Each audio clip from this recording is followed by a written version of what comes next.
Hello students, तो स्वागत है आपका एक बार फिर से हमारे YouTube channel the winning edge में। तो आज हम जिस टॉपिक पे बात करने वाले हैं वो टॉपिक है हमारा करंट, इलेक्ट्रिसिटी एंड मैग्नेटिज्म। इसमें हम बात करेंगे इलेक्ट्रिसिटी की, कैसे इलेक्ट्रिसिटी एक से, वैसे तो बेसिक हमें तो पता ही है इलेक्ट्रिसिटी क्या होती है। करंट, इलेक्ट्रिसिटी, करंट हमें पता है कि क्या होता है। आगे हम ये भी पढ़ेंगे वैसे करंट और इलेक्ट्रिसिटी क्या होता है। मैग्नेटिज्म, अगर हम बेसिक सा देखें तो इलेक्ट्रिसिटी बिजली को कहते हैं हम, जो काफ़ी सारे चीज़ों को ऑपरेट करने में काम आती है। सोर्स ऑफ एनर्जी कह सकते हैं एक टाइप का, जिससे हम बहुत सारे फंक्शंस यूज़ कर सकते हैं। कहीं ट्रांसपोर्ट में इलेक्ट्रिसिटी का यूज़ हो रहा है, तो कहीं हमारा रोशनी देने में इलेक्ट्रिसिटी का, रेफ्रिजरेटर, टीवीज चल रहे हैं, कंप्यूटर चल रहे हैं, बहुत सारे यूज़ हैं इलेक्ट्रिसिटी के। करंट, इलेक्ट्रिसिटी एंड मैग्नेटिज्म क्या है हमारा, जैसे कि हम बचपन में खेलते थे, चुंबक जो होती है, मैग्नेट से मैग्नेटिज्म वर्ड कहाँ से आया, मैग्नेट से आया है। तो इसी के बारे में, जैसे हम मैग्नेट कह देते हैं, तो मैग्नेट जैसे दूसरी किसी भी लोहे के उसको चिपकाती है, तो क्या है, मैग्नेटिज्म है, तभी तो वो चिपका पा रही है। इसी को हम आगे बढ़ेंगे। तो बेसिक सा जो हम रोज़मर्रा की लाइफ में कहते हैं वो इस उसमें कहते हैं। चलो शुरुआत करते हैं। तो करंट, इलेक्ट्रिसिटी हमारा क्या होता है। Electric current refers to the flow of electricity in an electronic circuit and to the amount of electricity flowing through a circuit. किसी भी सर्किट में जो इलेक्ट्रिक करंट फ्लो होता है, करंट, इलेक्ट्रिसिटी या इलेक्ट्रिक करंट एक ही बात है। तो हम किसे रेफर करते हैं, किसी भी कोई इलेक्ट्रिक सर्किट हमारे पास है, उसमें जो अमाउंट ऑफ करंट फ्लो हो रहा है उसे हम क्या कहेंगे, करंट, इलेक्ट्रिसिटी कहेंगे। The amount of electricity flowing through a circuit, it is measured in amperes. इसे हम करंट को एम्पियर में मेजर करते हैं कि कितने एम्पियर का करंट इसमें फ्लो कर रहा है। The larger the value in ampere the more electricity is flowing in the circuit. यानी कि जितना ज़्यादा एम्पियर होगा, करंट होगा, जितनी ज़्यादा वैल्यू होगी एम्पियर्स की, उतनी ही ज़्यादा इलेक्ट्रिसिटी का उस सर्किट में फ्लो हो रही होगी। ठीक है, ये तो कुछ बेसिक सी डेफिनेशन थी करंट, इलेक्ट्रिसिटी की। Electric current refers to the flow of electricity in an electronic circuit. बहुत ही बेसिक सी डेफिनेशन है, ज़्यादा टफ है नहीं। And to the amount of electricity flowing through a circuit, किसी भी सर्किट में जो amount of electricity, current, amount of current flow हो रहा है, उसे हम क्या कह देते हैं, करंट, इलेक्ट्रिसिटी, जिसे हम एम्पियर्स में मेजर करते हैं। अच्छा, इलेक्ट्रॉन मूवमेंट। अब जो इलेक्ट्रिसिटी फ्लो करती है तो वो कैसे फ्लो करती है, मतलब किसी उसमें क्या फ्लो करते हैं। तो जो the valence of an atom defines its ability to gain और lose an electron, this eventually determines the chemical and electrical properties of the atom. These properties can be categorized as being a conductor, semiconductor और insulator। जैसे कि आपको पता ही है, तीन objects जो होते हैं हमारे पास, उन्हें हम फिर तीन चीज़ों में कैटेगराइज कैसे कर देते हैं, कंडक्टर, सेमीकंडक्टर और इंसुलेटर। ये तीनों किस बेसिस पे कैटेगराइज करते हैं, जो इनमें जो इलेक्ट्रिसिटी का फ्लो होता है इन तीनों में, वो अलग अलग होता है अमाउंट ऑफ इलेक्ट्रिसिटी का। जैसे कंडक्टर में बहुत ज़्यादा कंडक्ट करता है इलेक्ट्रिसिटी, यानी कि उसके अंदर जो वो होता है फ्लो ऑफ, जो करंट फ्लोइंग एटम्स होते हैं वो बहुत ही ज़्यादा क्या, चार्ज पार्टिकल्स जो होते हैं हमारे, कैरी करते हैं चार्ज को।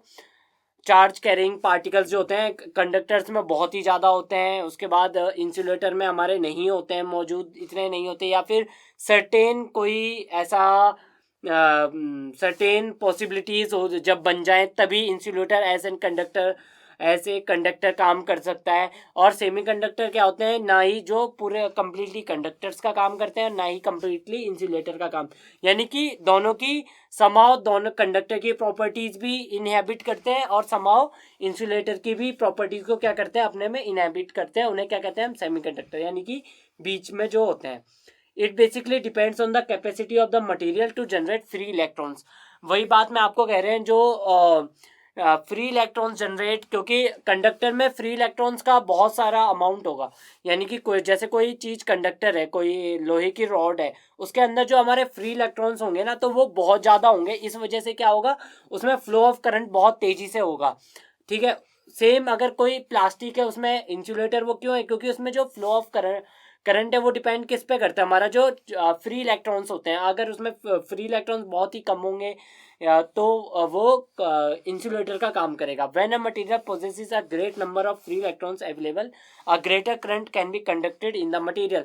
सेम अभी मैंने जैसा कि आपको बताया कि जब किसी भी पार्टिकल, आपके पास कोई भी एलिमेंट है, या मटेरियल आपके पास मौजूद है, अगर उसमें बहुत ही ज़्यादा फ्री इलेक्ट्रॉन्स उसमें ट्रैवल कर रहे हैं इधर से उधर, तो जो फ्लो ऑफ करंट होगा, मतलब कि इलेक्ट्रिसिटी जो उसमें फ्लो करेगी, तो उसका अमाउंट क्या होगा, बहुत ही हाई होगा। बहुत ही, जितने ज़्यादा आपके वो होंगे फ्री इलेक्ट्रॉन्स होंगे, उतना ही ज़्यादा फ्लो ऑफ करंट होगा आपका। अच्छा, अब आपको जैसे कि इसमें एक डायग्राम दिख रहा होगा, तो इसमें देख सकते हैं आप इलेक्ट्रिक करंट की डायरेक्शन क्या है। डायरेक्शन ऑफ करंट यहाँ से नेगेटिव टू पॉजिटिव ऐसे जा रही है। देखो, wire is not carrying current, और दिस इज, यहाँ पे क्या है, wire is carrying current. Okay, जैसे कि आप देख रहे हो, जब वायर में, जैसे ये स्विच, मान लिया ये बैटरी है मेरी, अगर मैं इसे ऑन नहीं करता हूँ, ऑन नहीं करूंगा, तो क्या होगा, अभी इस वायर में कोई सा भी करंट फ्लो नहीं होगा और ये बल्ब भी ऑफ रहेगा। तब क्या होगा, फ्री इलेक्ट्रॉन्स हैं, देखो यहाँ पे आपको जैसा कि दिख रहा होगा अगर, तो ये डायरेक्शन जो फ्री इलेक्ट्रॉन्स की है वो कहीं पे भी जा रही है, यानी कि तब ये किसी एक पर्टिकुलर डायरेक्शन में नहीं है जो हमारे फ्री इलेक्ट्रॉन्स है। उसके बाद जो हमारे वो है वायर इज कैरिंग करंट, जब मैंने स्विच को ऑन करा, फिर इसमें मतलब स्विच को ऑन करने का मतलब है कि इसमें फ्लो ऑफ करंट होने लग गया, तो बल्ब भी चल जाएगा, लेकिन तब हमारा क्या हो जाएगा, जो ये होगा डायरेक्शन नेगेटिव से पॉजिटिव की तरफ हो जाएगी। किसकी, चार्ज जो हमारे फ्री इलेक्ट्रॉन्स होंगे वो कहाँ से पॉजिटिव की तरफ भागना शुरू कर देंगे, नेगेटिव से पॉजिटिव की तरफ भागेंगे। तो नेगेटिव का साइन ये होता है, पॉजिटिव का प्लस होता है, तो फ्लो ऑफ करंट क्या हो जाएगा मेरा, नेगेटिव से पॉजिटिव की तरफ होता है हमेशा। ठीक है, क्योंकि जो मेरे इलेक्ट्रॉन्स होते हैं, फ्री इलेक्ट्रॉन, वो क्या होते हैं, नेगेटिवली चार्ज होते हैं, तो वो हमेशा कहाँ जाएंगे, अपोजिट साइड को जाएंगे ना, वो हमेशा नेगेटिवली चार्ज जो होंगे वो हमेशा क्या होता है, अपोजिट साइड को, यानी पॉजिटिव की तरफ भागेंगे। तो नेगेटिवली चार्ज जब पॉजिटिव की तरफ जाएगा तो फ्लो ऑफ करंट भी तो ऐसे बनेगा, नेगेटिव से पॉजिटिव, नेगेटिव से पॉजिटिव। और जब हम इसमें कोई भी करंट फ्लो नहीं होगा, तब क्या होगा, वो उनकी डायरेक्शन फ्री होगी। इतनी बात समझ में आई, इलेक्ट्रॉन मूवमेंट क्या होता है। अच्छा, आगे बढ़ते हैं। तो अभी मैंने बात की कंडक्टर्स की, इलेक्ट्रॉन मूवमेंट में ही, कि क्या होते हैं कंडक्टर्स, इंसुलेटर्स और सेमीकंडक्टर्स की। उसमें से कंडक्टर्स जो होते हैं हमारे, an electrical conductor is defined as materials that allow electricity to flow through them easily. वो कंडक्टर्स हमारे वो मटेरियल्स होते हैं जो अपने उसमें से ईजिली इलेक्ट्रिसिटी को फ्लो होने देते हैं, मतलब कि कुछ रिस्ट्रिक्ट नहीं करते हैं वो ईजिली उसमें, यानी कि इससे यानी कि इन मटेरियल्स में क्या होता है, नंबर ऑफ फ्री इलेक्ट्रॉन्स बहुत हाई होता है इनमें, इसलिए इनमें क्या होते हैं, आसानी से कंडक्ट कर लेते हैं ये electricity. This property of conductors that allow them to conduct electricity is known as conductivity. यानी जो ये प्रॉपर्टी है इनके कंडक्शन की, द कंडक्शन ऑफ करंट, जो ये करते हैं इलेक्ट्रिसिटी को फ्लो होने देते हैं, उसे हम क्या कहते हैं, conductivity. The flow of electrons in a conductor is known as the electric current. The force required to make that current flow through the conductor is known as voltage. तो जो फोर्स रिक्वायर होता है, जैसे कि अब जबरदस्ती तो इसमें से इलेक्ट्रिसिटी पास होगी नहीं, तो जो फोर्स अमाउंट लगता है हमें किसी एक इन मटेरियल्स में से या किसी भी मटेरियल में से इलेक्ट्रिसिटी को फ्लो करवाने का, उसे हम वोल्टेज कहते हैं। Graphite, the human body and the earth are good conductors of electricity. Some of the common conductor example include metal such as copper, gold and iron. हमारी बॉडी भी एक कंडक्टर होती है, इसलिए तो हमें करंट लग जाता है जब हम अर्थ पे खड़े रहते हैं। जब हमारे और अर्थ के बीच में कोई ऑब्जेक्ट नहीं होता है, तो हमें आसानी से करंट लग जाता है। यानी कि हमारी बॉडी भी, एक ह्यूमन बॉडी भी एक क्या है, अच्छी कंडक्टर है इलेक्ट्रिसिटी की। यानी हमारे अंदर भी बहुत सारे फ्री इलेक्ट्रॉन्स है, बहुत ही भारी मात्रा में। इस वजह से करंट बहुत ही ज़्यादा, बॉडी जो ह्यूमन बॉडी होती है वो बहुत ही ज़्यादा करंट को कंडक्ट कर लेती है। सेम ग्रेफाइट भी बहुत ही हाई, एक बहुत ही अच्छा एग्जांपल है कंडक्टर का। कॉपर, गोल्ड और आयरन कुछ और बेसिक एग्जांपल्स है। एप्लीकेशन ऑफ कंडक्टर्स हम पढ़ लेते हैं थोड़े से। Mercury is a common material in thermometer to check the temperature of the body. Mercury एक कंडक्टर है। ओके, तो ये टेम्परेचर जो हमारा बॉडी, जो थर्मोमीटर होता है, उसमें आपने देखा होगा, आप डॉक्टर के पास जाते हैं तो एक रेड सी लाइन ऐसे ऊपर चढ़ जाती है, अगर आपका टेम्परेचर हाई होता है तो वो मरकरी होता है उसमें। तो अब तो खैर काफ़ी जगह डिजिटल वाले भी यूज़ होने लग गए हैं, लेकिन जो पुराने डॉक्टर्स के पास जाते थे अभी भी कई जगह वो भी यूज़ होते हैं। तो उसमें मरकरी की पतली सी लाइन दिखती है, जैसे ही टेम्परेचर हाई होता है किसी का, तो टेम्परेचर मापने के काम आता है बॉडी के। Aluminium finds is use in making foils of store food. Aluminium जो हमारा कंडक्टर है वो जो हमारे कंडक्टर्स होते हैं वो क्या करते हैं कि हीट को भी रैप अप करते हैं, हीट भी स्टोर करते हैं, तो इस वजह से एल्यूमिनियम फॉइल जो होती है उसके अंदर खाना रैप अप करते हैं तो हीट बनी रहती है. It is also use in the production of fry pans to store heat quickly. Iron is a common material used in vehicle engine manufacturing to conduct heat. Iron एक conductor हो गया, वो हमारा किस में यूज होता है, vehicle engine manufacturing. The plate of iron is made up of steel to absorb heat briskly.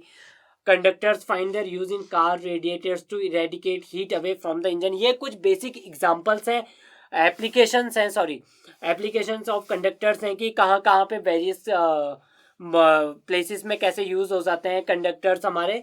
तो आगे बढ़ते हैं हम, फिर इंसुलेटर्स की बात करते हैं. कंडक्टर्स के जस्ट ऑपोजिट इंसुलेटर्स होते हैं. इंसुलेटर्स आर द मटेरियल्स और सब्सटेंस विच रेजिस्ट और don't allow the current to flow through them. अभी हमने कंडक्टर्स में पढ़ा था, those objects which easily allow current to flow through them are called conductors. Insulators क्या हुआ, उनके ठीक ऑपोजिट हो गया, which do not allow the current to flow through them. In general, they are solid in nature. Also, insulators are finding use in a variety of systems and they do not allow the flow of heat. ये heat को भी flow करने का allow नहीं करते हैं. The property which makes insulators different from conductor is it's resistivity. Resist का मतलब ही आपको पता है, रोकना. तो करंट के फ्लो को जो रेजिस्ट करते हैं, रेजिस्टिविटी उन्हें बोलते हैं, रोक देते हैं जो करंट के फ्लो को. और इसके कुछ बेसिक एग्जांपल्स हम ले लेते हैं. तो इसमें would, cloth, glass, mica and quartz are some good examples of insulators. Also insulators are protectors. जैसे कि आपने देखा होगा रबर के ग्लव्स काफ़ी इलेक्ट्रिशियन यूज़ करते हैं. इलेक्ट्रिशियन रबर के ग्लव्स यूज़ करते हैं क्योंकि वो भी एक बहुत ही अच्छा क्या होता है, इंसुलेटर होता है.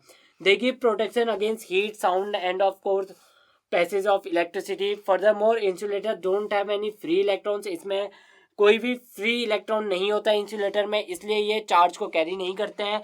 मैं ये बात नोट कर लीजिए कि जहां आपके फ्री इलेक्ट्रॉन्स मौजूद होंगे, करंट का फ्लो सिर्फ वहीं होगा. क्योंकि चार्ज कैरियर्स की क्या है, हमारे किसी भी ऑब्जेक्ट में चार्ज कैरियर क्या होते हैं, हमारे फ्री इलेक्ट्रॉन्स होते हैं. अब फ्री इलेक्ट्रॉन्स ही नहीं होंगे तो फिर चार्ज ही कहाँ से कैरी होगा. It is the main reason why they don't conduct electricity. वही बात कहिए, बार बार कह रहे हैं कि जब चार्ज कैरियर्स ही नहीं होंगे किसी में तो उसमें करंट ही कहाँ से जाएगा, करंट का चार्ज ही नहीं जा पाएगा. इसलिए इंसुलेटर्स में कोई सा भी फ्री इलेक्ट्रॉन नहीं मौजूद होता है. अच्छा, अब हम बात करते हैं, कुछ एप्लीकेशंस देख लेते हैं इंसुलेटर्स की. Thermal insulators disallow heat to move from one place to another.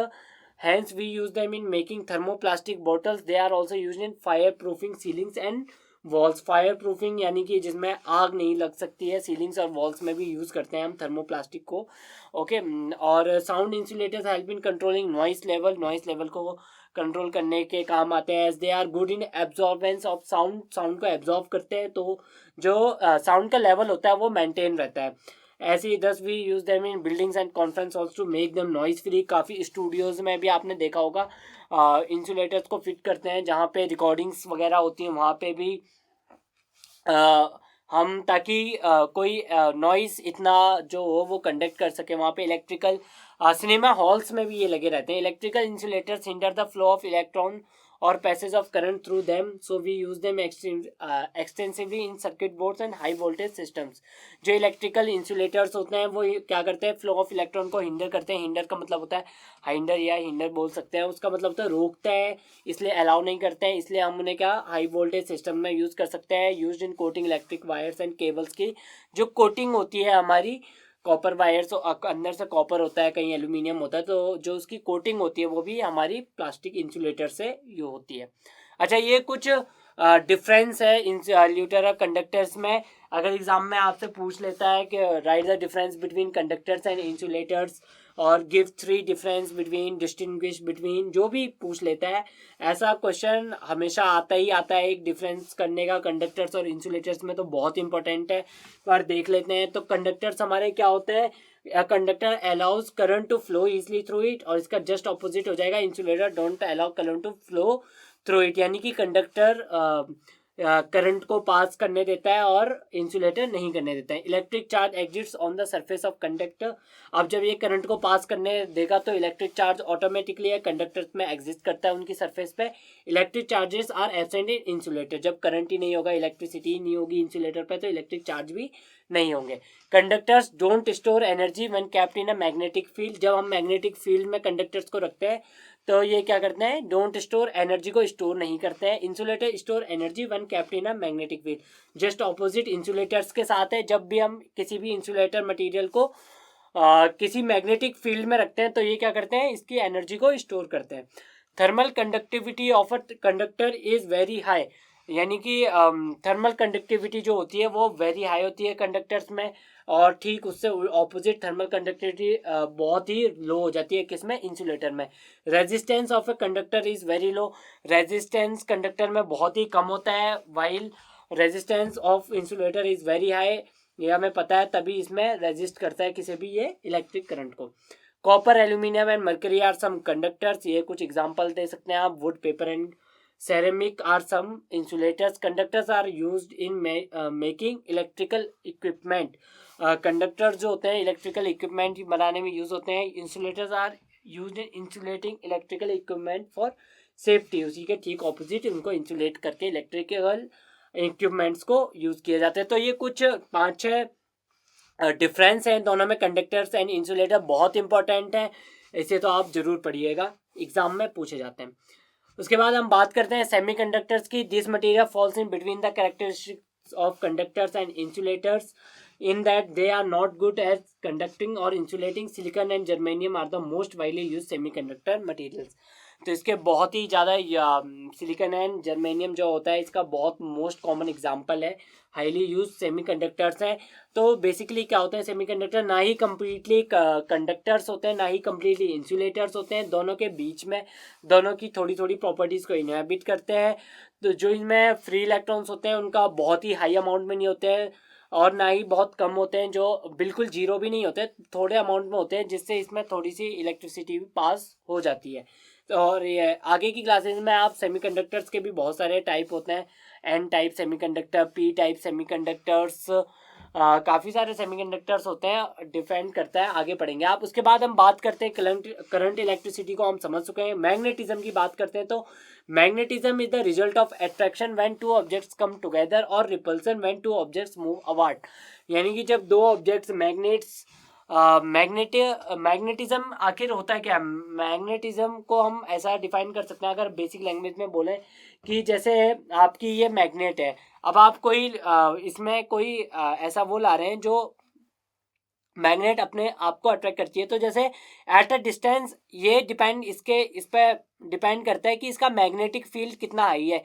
इसकी कितनी मैग्नेटिक फील्ड उतना ही हाई होगा जितना मैग्नेट स्ट्रांग होता। अब देखो जैसे कि रेंज पे डिपेंड करता है। अब मैंने यहाँ पे कोई कॉइन रखा, अब ये कॉइन यहाँ पे अट्रैक्ट नहीं हो रहा, लेकिन जैसे मैं इसके पास लाऊंगा तो ये इस पे क्या होगा, चिपक जाएगा। यानी कि जैसे मैं इसके मैग्नेटिक फील्ड में एंटर हो जाऊंगा, ये मैग्नेट अपने उस कॉइन को क्या कर लेगा, अपने ओर अट्रैक्ट कर लेगा, अपने साथ चिपक जाएगा इसके साथ।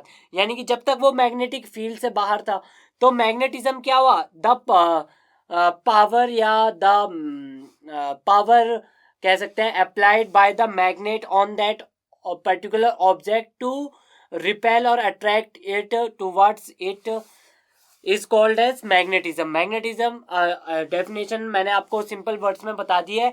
या तो देखो अगर दूसरी मैग्नेट होती तो रिपेल करने में जितना पावर उसे लगेगा, तो मैग्नेटिज्म वही हुआ, ठीक है। A magnet is an object that has properties of magnetism. Magnet मैंने आपको बता ही दिया उसमें मैग्नेटिज्म की, मैग्नेटिज्म वर्ड ही हमारा मैग्नेट से आया। For example a magnet might attract another object. A magnetic field is an invisible area around a magnet where magnetism occurs.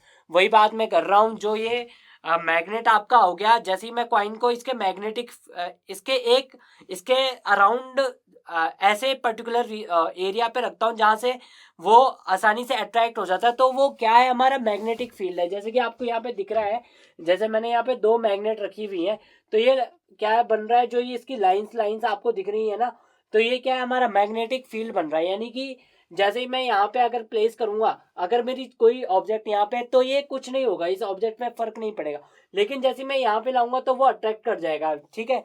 ये मैग्नेटिक फील्ड होता है। अच्छा, और आप देख सकते हैं तो जहाँ पे इसके कॉर्नर से यहाँ पे ये जो मैग्नेटिक फील्ड लाइंस जो हमारे दिख रही हैं ये कहाँ है, काफी क्लोज है, यानी कि यहाँ पे मैग्नेटिक फील्ड क्या है, स्ट्रांग है, बहुत ही ज्यादा है। और जो ये पीछे यहाँ पे जैसी जैसी ये दूर दूर थोड़ी सी लाइन दिख रही है, यहाँ पे क्या है, यहाँ पे मैग्नेटिक फील्ड हमारा कम है, यानी कि उतने अच्छे से यहाँ पे magnetic field apply magnetism work नहीं करेगा जितना कि सेंटर में इसका करेगा, जहाँ पे क्लोज क्लोज क्लोज लाइन है। ओके, इतना बात समझ में आ गया मैग्नेटिज्म। अच्छा, मैग्नेटिक फील्ड की मैं बात कर रहा था, तो magnetic field is the region around a magnetic material और a moving electrical charge within which the force of magnetism acts. या तो किसी मैग्नेटिक मटेरियल या किसी मूविंग इलेक्ट्रिकल चार्ज के विद इन जो एक पर्टिकुलर एरिया होता है जहाँ पे मैग्नेटिज्म वर्क करता है, उसे हम मैग्नेटिक फील्ड बोलते हैं। यहाँ पे कुछ टाइप्स ऑफ मैग्नेट्स दी गई हैं। बार मैग्नेट का फील्ड मैग्नेटिक फील्ड आपको शो किया गया है। बेसिकली आपसे बार मैग्नेट का ही पूछते हैं आगे जाके आपको, लेकिन आगे बड़ी क्लासेस में आप देखेंगे तो सारी मैग्नेट्स का आपको पता होना चाहिए। हॉर्स शू मैग्नेट होती है क्योंकि ये हॉर्स शू के टाइप की होती है। 2 बार मैग्नेट से यहाँ पे करंट कैरिंग वायर है, एक वायर है आपके, तो जैसे ये वायर है आपके, तो इसका जो ये करंट होगा ऐसे ऐसे, इसके क्या होता है, चारों तरफ ऐसे एक सर्कुलर वो ऑर्बिट बन जाता है, ऐसे इस अंगूठे के चारों तरफ बन जाएगा इसके। तो वो इसका क्या होगा, जैसे करंट का डायरेक्शन ऊपर है तो मैग्नेटिक फील्ड ऐसे सराउंड होगा इसके, जैसे कि आपको यहाँ पे दिख रहा है। ठीक है, उसके बाद टोरॉइड है, इसमें करंट देखो, टोरॉइड में एक सर्कुलर क्या है, रॉड है, उसको वैसे ऐसे सर्कुलर में करंट फ्लो करा गया है इसके, यानी कि सर्कुलर में कोई वायर होगी उसी के थ्रू करंट फ्लो कर रहे होंगे। तो ओके, और यहाँ पे क्या है, एक सोलेनॉइड है, एक कॉइल इसके अभी बांधी गई है यहाँ पे, और करंट की डायरेक्शन ऐसे ऐसे। तो इसमें जो ये आपको लाइंस दिख रहे हैं, इतने में ये क्या कर रहा है, मैग्नेटिक फील्ड को उत्पन्न कर रहा है। ठीक है, ऐसी रॉड में करंट फ्लो हो रहा है तो इसके चारों तरफ क्या बन रहा है, एक मैग्नेटिक फील्ड हो रहा है। अच्छा, इसका मैग्नेटिक फील्ड का जो हमारा सिंबल होता है वो बी या एच से डिनोट करते हैं। यूनिट इसकी टेस्ला होती है और बेस यूनिट होती है इसके न्यूटन सेकेंड पर कूलम। तो ये तो था हमारा मैग्नेटिक फील्ड। ओके, तो इतना होता है हमारा करंट, इलेक्ट्रिसिटी एंड मैग्नेटिज्म का बेसिक्स। तो आगे जैसे आप बड़ी क्लासेस में जाएंगे तो और इसके बारे में पढ़ेंगे। बाकी नेक्स्ट लेक्चर में आपसे मिलते हैं। Thank you so much.